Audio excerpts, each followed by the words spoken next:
Welcome to the Train Expert Series. We're scouring the interwebs for experts teaching valuable skills to help you level up your business. And today we're speaking with Linda Perry. Linda is a recovering attorney, master mindset coach, and business strategist who believes that the key to a crazy successful business is putting mindset first. Linda works with growth stage entrepreneurs and helps them turn down the noise of their head trash and tune in to the signals of their business and find greater success. Instead of believing that mindset is a luxury or something you'll deal with when you're finally successful, Linda shows her clients how to use mindset to create a greater advantage and be more intentional about their business. Linda has helped hundreds of clients give up their most limiting beliefs and adopt an empowering mindset through her Mindset First framework, group, and private one-on-one coaching, and through her Mindset First podcast. And today, Linda's going to teach you how to separate the fact from fiction when it comes to the stories you tell yourself. Linda, thank you so much for being part of our expert series. Well, thank you for having me. I'm so excited to dive in today. Yeah, me too. I'm personally super excited about this one because I know from the work that you've done with me personally how powerful of a shift this can be for the community. So I'm excited. Okay, so before we really dive in, can we talk about what imposter complex actually is? Yeah, and I think so many people have different ideas about what imposter complex is, but first of all, I want everybody to know if you are feeling it, you're not alone, because stats say that about 70% people will feel imposter complex at some point in their career. I actually think the numbers are higher, but the key components of imposter complex is this inability to see your own value, no matter what evidence you're given. It's really important to understand that it's this over exaggeration of negative evidence that we see that supports this view that we're somehow a fraud, or that somehow we don't have what it takes to do the thing we've been doing all along. So it's really interesting because imposter complex, more than any other sort of mindset trap, as I call them, happens out of nowhere. So it's one of those things, and I elaborate on this because it's really important to know that imposter complex is one of those things that feels like it comes out of nowhere, but there are some things that really can trigger it. So it is just generally this feeling of, I'm a fraud. People are going to find out that I'm really stupid. I'm going to look like such a fool, right? It can sound in so many different ways in your head, but that main way is I'm a fraud. I love that. And then is imposter complex something that you kind of feel all the time, or do you have, moments where you feel really good about yourself and your skill, and then it just sneaks in, or is it just kind of a perpetual I'm a fraud feeling? I think it's different for people, but I tend to think that imposter complex is one that comes and goes. Like I said, it just sort of hits out of nowhere. You'll be like plugging along. You will feel really good. And then somewhere you're maybe pushing against the envelope of comfort and it shows up. I mean, that is one of the ways that imposter complex tends to show up. It is when we're pushing that comfort zone, we're going just outside of it. Right? Maybe that's something that we don't typically do every day. Maybe it's a new kind of client. Maybe we're up-leveling the people we work with. And so it tends to show up situationally almost, but there are people that I know that feel it all the time, that feel this perpetual fear of, if I put something out there, people will find out. So it may depend who you are and how deep this goes, but I find it tends to be more situational. Okay. And then are limiting beliefs a subset of imposter complex, or are they the same? Well, it's different. What I think fuels imposter complex are the limiting beliefs. You can say that belief of I'm a fraud is a limiting belief, right? Imposter complex is is the limiting belief of I'm a fraud, or I'm stupid, or I'm not enough, drives that fear of I'm going to be found out. Because really that's what it is. And so our limiting beliefs are the things that tend to drive us. And limiting beliefs are these negative beliefs that we have about ourselves, the world, or what we can expect for ourselves or our business. So they're the drivers that fuel imposter complex. I love that. So I'd never actually heard about imposter complex or limiting beliefs until I kind of got into the entrepreneur space. and entrepreneurs talk about it a lot. Do you feel like entrepreneurs are more susceptible to it, and how do they impact entrepreneurs in general?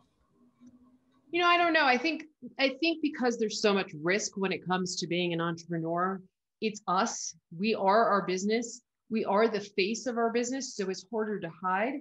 But do I think it actually shows up even in everyday business? Absolutely. I can tell you that when I was an attorney, I was constantly afraid that people were going to find out I was a fraud. In fact, that's what kept me in a law firm for 14 years because I thought, oh my gosh, if I leave, they're going to find out I'm actually not a rock star or as good as I say, or my results are going to somehow tank, right? So can it show up everywhere? Yes, but for entrepreneurs, I think it's more prevalent because we are really out front. I mean, it's us. There's no hiding when it comes to being an entrepreneur. So No, I feel that. And especially because I think for so many people with personal brands, it's just you're front and center all the time. So that makes a lot of sense. yeah. But so if I'm understanding you correctly, imposter complex and limiting beliefs, they kind of show up when you're at that cusp of growth. And so do you find that it kind of holds people back from making those big leaps in their business? It can. I mean, I will say they work slightly differently because I think limiting beliefs are always there, Right. right? They are always there. They're the thing that stops you from being visible sometimes. If I'm visible, someone will judge me, which is slightly different. But imposter complex is more of what shows up when you are pushing that envelope, right? It is when you're encountering new territory. There's also a whole host of ways. If you want, I can share a couple of those now that imposter complex shows up. It's definitely when you're entering into new territory, definitely, because it brings up insecurity, right? But then there's also external pressures to achieve. Maybe you're competing for a job. Maybe you have family pressures. You're going to see the imposter complex show up, right? There's that pressure. You really care about something. It shows when you're leveling up in your business, right? You are now taking on different things, new clients. It can show up in all of those kinds of situations, but generally there's some external factor that's pressuring you or putting some sort of weight on your shoulders, and it can really impact you. And what happens is it does then stop you. And I'd love to just share about like a couple of the ways that imposter complex shows up, because people may not be really familiar with that voice that says I'm a fraud, but it comes up in myriad different ways. For example, you might all of a sudden find yourself thinking you're a fraud, but then everything you put out has to be perfect.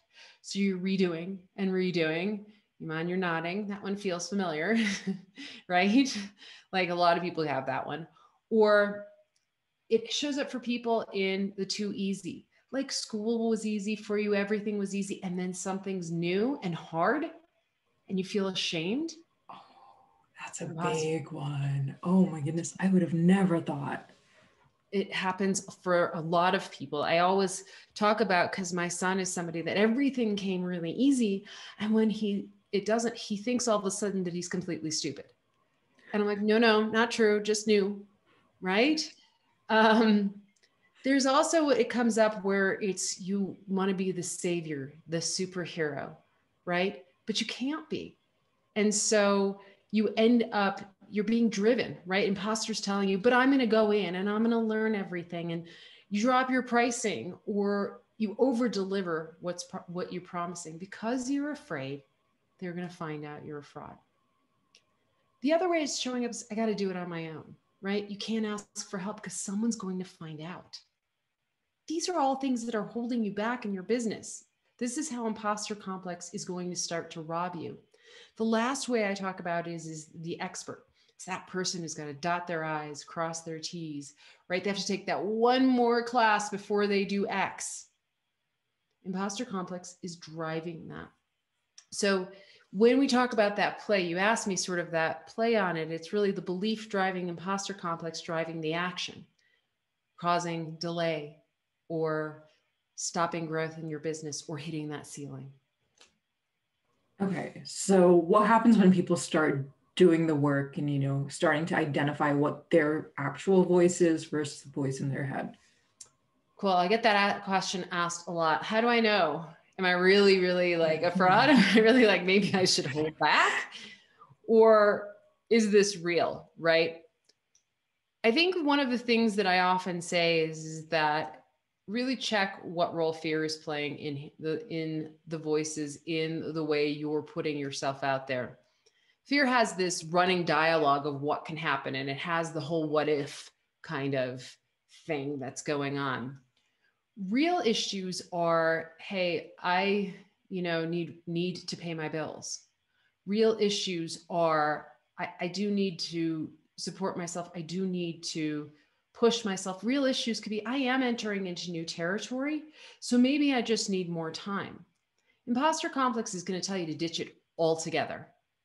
I think the voice may be really informing you to say, this is new. The way you come in can't be the way that you normally come in. Many of us are really bad at saying, how long something takes. We'll be like, it takes a week. It really takes 4 weeks. Well, if it's something new, I actually had that time, because imposter complex will be screaming at you the whole time. And you are going to engage in those behaviors. So knowing what's real is really check with fear. Fear can't tell you what will happen today, tomorrow, or the next day. It can tell you about the past, but it really has no proof in this moment. So I think fear helps us really start to separate out the fact from the fiction, so we don't necessarily have to listen to the voice in our head. I love that. So identifying what's whether you're driven by fear or whether there's an actual tangible thing that's kind of pushing you towards a certain decision. Do you have any other strategies or anything that people can kind of build into their regular workflow to kind of keep imposter complex in check? Here's a couple things. One of the things I want to say before I share that is that most people think that you want to get rid of imposter complex. I actually am opposed to that. I actually think we're stuck with it. We are stuck with it. And I think that's a good thing, because if it's not showing up, you're too comfortable in your business and you're not actually challenging your business to go to the next level. You're not actually growing as a person. You're not growing as a business. I used to say, this was in the legal field, that there was a reason lawyers liked repetitive things, because they got good at it and it helped their ego. But the second they stepped into new territory, they ran. Like it's people who say they're trial lawyers but have no expertise in it, and they won't do it. So we're all like that in every business that we do. If imposter complex didn't exist, it wouldn't be a signal for us to move forward. We think, okay, it's a bad thing, I want to push it away. But the truth is it's signaling growth. And so you don't want it to go away. And I think what's really important is, how do we deal with it?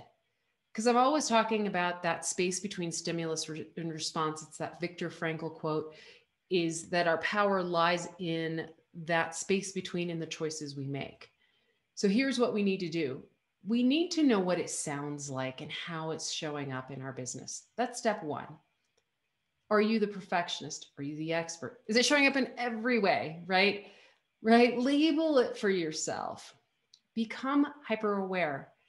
And then label the belief that's driving it. For me, for years, it was my stupid belief, right? I've had this core belief since I was a child that I am stupid. So of course that was going to pop up whenever I was doing something new, something I didn't believe I was good at. So really label the belief, turn to it. Start to shift those beliefs. I always talk about how I shifted my stupid belief to say, if I give myself time, I can do anything. I didn't go from smart or stupid to smart. Now I'm at smart, but I needed that step. So give yourself room.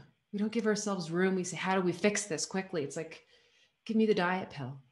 But really use this fear to say, okay, I hear you. I see you. I am going to really shift into what happens when I'm on the other side of this, instead of the what happens if. Spend the time shifting your belief, but also really stay focused on the what happens when I move through this. we'll have imposter complex show up less and less. We'll have more confidence to do the hard things. We'll have more confidence that even if we fall, that we can get back up. It's really about also remembering one last really important thing. When it comes to growing our business, especially as entrepreneurs, we think there's one way to do things. The expert says we must do it XYZ way. If you're going to overcome imposter complex, it's understanding that you get to write your own playbook for success. That maybe your idea of visibility isn't showing up on social media every day, because that feels imposter-like. Maybe your idea is connecting one-on-one to be more visible in front of people. And so the whole thing is writing your own playbook. And I guess the last thing I would advise is don't sit there and let imposter complex put you in a prison. Imposter complex is fueled by inactivity. It's fueled by your stories. It's fueled by avoiding. It's fueled by your failures. So this is where really understanding what it means to write your own playbook, to maybe even have your own business vision, will help you move through it, because you'll just know it's a story you're telling yourself. So do some of these things, move through it, recognize that every moment that you're sitting there fueling and listening to that voice and not taking action, you're actually feeding this beast this time, the next time, and times to come. It will always be there, but what you choose to do with it is yours. I love, love, love, love that. That was super, super powerful. And that kind of reminds me of your domination plan. Is having that concrete business vision and that plan for, your way of laying out your business's future, is that what a domination plan is? Yeah, so this is great.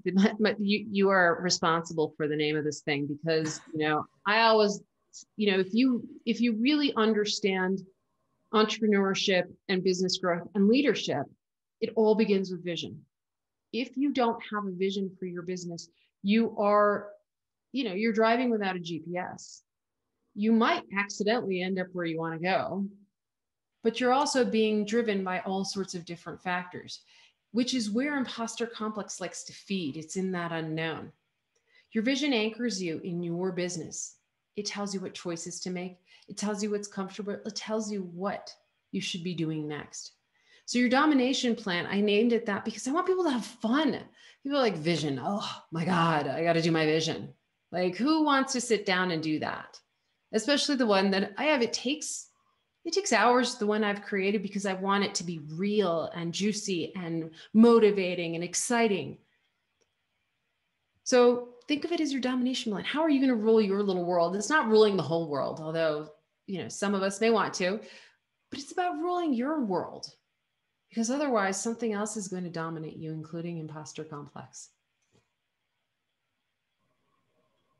I think we should talk about your course. Awesome. We're going to talk about my Your Domination Plan course. Or is that what we're talking about right now? Awesome.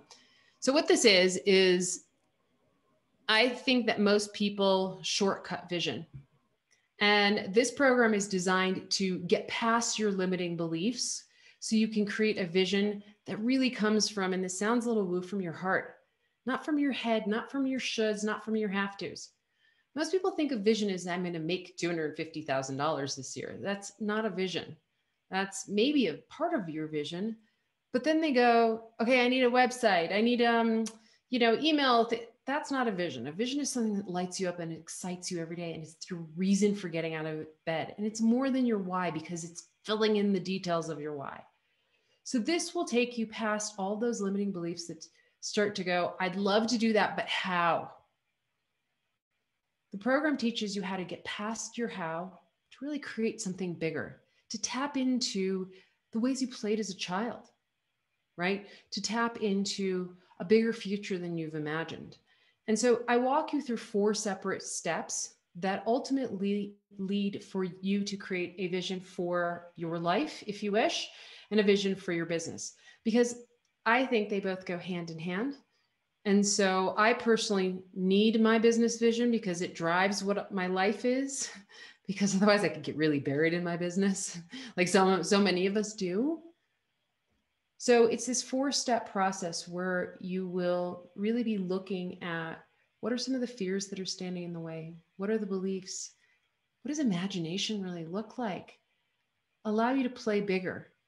And the cool thing is even if you get stuck somewhere, you can reach out and check in with me. I love when people do. It is a process. And then we're going to teach you as a bonus in there, what's the difference between vision and goals? Because people often confuse them. A goal may be, you may want to attract, I don't know, XYZ people, but you need a website to do it. That's the goal. The vision is that thing that gets you excited every single day. So that's what the program is. It is, I have people who do it in one sitting. I have people who are like, oh my God, this took me 2 weeks, because we get scared. But it's there. It is self-guided, and it is something I really love. And I always tell people, whoever works with me has to start there. Linda, thank you so much for your time. This has been incredible. Where can people connect with you and learn more about your work beyond the Domination Plan for Success course as well? Visit my website at lindamperry.com. I also have a freebie of lindamperry.com/unstoppable. It's a free book that I've written to help you execute more for your business and get more done. So you can go visit me there. Amazing. Thank you so much.